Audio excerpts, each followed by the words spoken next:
All right, good. Okay, moving forward into the sending piece.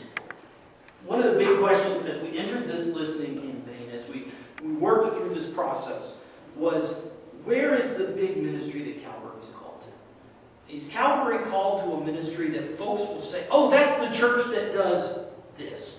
One criticism I have of churches in general is that usually we spread ourselves so thin. Each person has their pet project, and so we don't have any, we don't use economies of scale. We don't, if most nonprofits did what we did, they'd be out of a job, because what they have to do is find a niche, and then that's their focus and their effort. And so the question was, is there a big ministry here? Not that we want to tell people to stop doing what they're already doing, but is there a ministry we're called to? And one came up as we were prayerfully considering this, and those 4 points I brought you earlier, and that is to adopt Lancaster Elementary School. What this would entail is us developing lists of volunteers who would be background checked by the school system, that would go in as needed to read with the kids, tutor them in math, make photocopies for the teachers, give them a break on the playground if the teachers need to be inside, do evening functions, provide refreshments and stuff for evening functions. Maybe if they need beautification once a year, have a day when we go out there and put bushes and trim bushes and that sort of thing. This is not to go in and specifically proselytize, to say, come to Jesus and such. We're serving where God is already at work there. And so it's a more reserved, but it's a, how do I put it? We're accompanying the school on its journey. We know that God's already at work there. We're walking with them. We're walking with them. Thank you. Good. I brought this up before I took it to council. I brought it to Kathy Dunwoody, who's the principal there. And she was thrilled with the possibility. By that evening, she had talked to the superintendent, Scott Mills, and he said absolutely yes.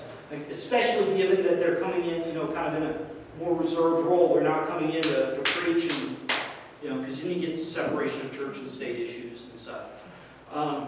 But they love the idea. And how many teachers, well, you're a teacher, Peggy, how many times would you love having another adult in your classroom to help out with something? And the kids, when you go in and when you see, the kids are so different now because they don't have the conversations at home and the support at home that you would typically think they have. And so for you to be there just to listen to another kid is huge to them, to those kids. They just need people to listen to them and people to talk to and people to count on and to know, hey, they'll ask you, will you be back next week? When are you coming back? They just need that. And then that's going to help in their learning. I mean, it all fits together, but until they're just missing that, that nurturing. Really. Also, if you look at the pool of volunteers that they have to do things like provide refreshments for the evening functions and to make copies for the teachers and things like that, their primary pool is the parents of young kids, because it's elementary school, more often than not have two jobs, both parents are working, and you're talking about families that are already stressed for time and resources, and that's the pool that they have to draw from right now. And so to be able to offer people that maybe aren't in that particular pressure cooker that could come in and offer, a morning or an afternoon or something, would be tremendous help to the staff and the children, and the family, by extension, the families. This may, over time, lead us down some different avenues with this. So, for example, I know there are a couple of trailer parks that feed the school, and that they struggle. Some kids come and they haven't had a change of clothes in days and such. We may find ourselves, over time, maybe, donating clothes or going to those trailer parks and saying, how can we walk with you all to help you in parenting your kids? I don't know where that might lead. We'll have to see down the road. But at least initially, getting into the classroom to be able to be there with the kids. Second, we had a long-standing support for the closet here. Another great ministry for families with kids. We don't want to stop it. I think we are the primary support for the closet in their ministries with the fish fry. And we've now started doing service projects there. Our kids have been a couple of times now to help fold package diapers and fold clothes and vacuum and those kinds of things. So we want to continue that as well. We want to set up an annual service Sunday. This will take a year or two before we can do it. The idea is on that particular Sunday, everybody comes to church in work clothes, blue jeans, what have you. And we have preset service projects throughout the community with somebody from the congregation as a lead for it. And then after worship, you go do that project, and we might gather back together at the end, maybe for dinner or for some time of fellowship and to debrief, that sort of thing. But an intentional opportunity on a Sunday to reach out. Is that like rating leaves? Possibly. Yep. Absolutely. It may be things that involve more specialized skills too. If we've got folks who have certain gifts, somebody needs a computer set up in their house, and we've got somebody like Steve Acker that does that kind of thing. Okay, and then finally, under sending, encourage each person in the congregation to have at least one ministry outside of work and faith. Some way to reach out. All of you, I bet most all of you already have this, but there are those that don't.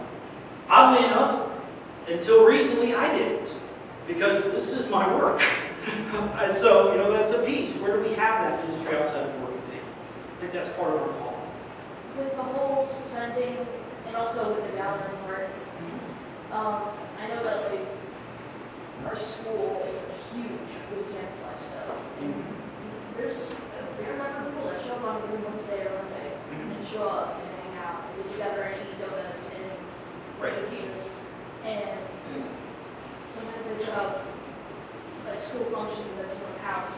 Or it's called the English Grubby Dog, just hang out. Have you ever considered the church dealing with that? Doing that maybe with the elementary school? No, just like finding a way to link with campus life. So like we have those same slips that they give out. So we invite people to come hang out outside of church. We haven't directly yet because, at least at this point, seeing our focus more at the elementary school level. Part of the reason for that is there already is campus life there. There already is ministry there. But it's something. I'm smelling smoke at the entryway. Is there a reason why I should be smelling smoke? Like incense smoke, like really heavy incense smoke. I don't know. Let's go check Not that. like candle blowing out, but Thank you, Lisa. That may not be good. Okay, any other questions on the sending piece? We pray that that's nothing serious there. I know that they'll take a look at. Okay.